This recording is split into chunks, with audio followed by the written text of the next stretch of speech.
Nous allons joindre tout de suite Xu Tiebing, professeur en relations internationales à l'Université de communication de Chine, pour analyser la situation. La France a rappelé ses ambassadeurs aux États-Unis et en Australie. Que pensez-vous, Monsieur Xu, de cette crise diplomatique? C'est une crise au sein de relations euh, américaines- américano-européennes.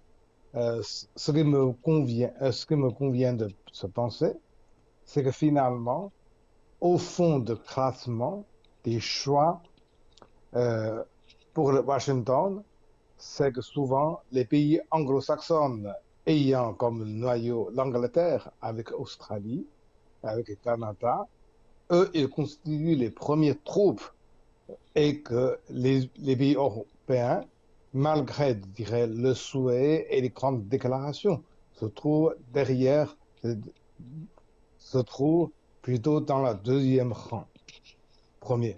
Et deuxièmement, cette fois-ci, bien sûr, la France est vraiment en colère parce qu'il s'agit non seulement d'un simple contrat, mais en revanche, un grand contrat de plus de 60 milliards de dollars est supprimé comme ça, bien sûr. Mais je pense que la colère, le degré de colère de Paris se traduit aussi d'une capacité impuissance. On est finalement obligé à accepter ce choix, disons, Australie-américaine. Et suite à cette décision de la France, les tensions vont, selon vous, connaître une escalade ou s'apaiser? Comme je dirais que le ministre des Affaires étrangères, Yves Le Drian, avait dit, euh, on est mécontent, mais on est obligé. On l'observe, on proteste. Moi, je pense que le marche de l'opération pour le président Macron est limité.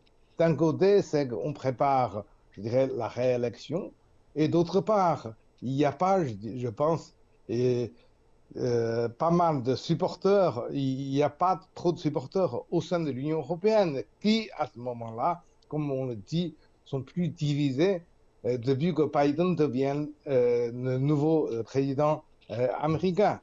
Euh, on doit le suivre, ou plutôt c'est qu'on prend une initiative de l'Union européenne beaucoup plus vers plus autonome qu'on a vu par exemple que c'est surtout avec l'affaire de Nord Stream, une oléoduc entre l'Allemagne et, et la Russie.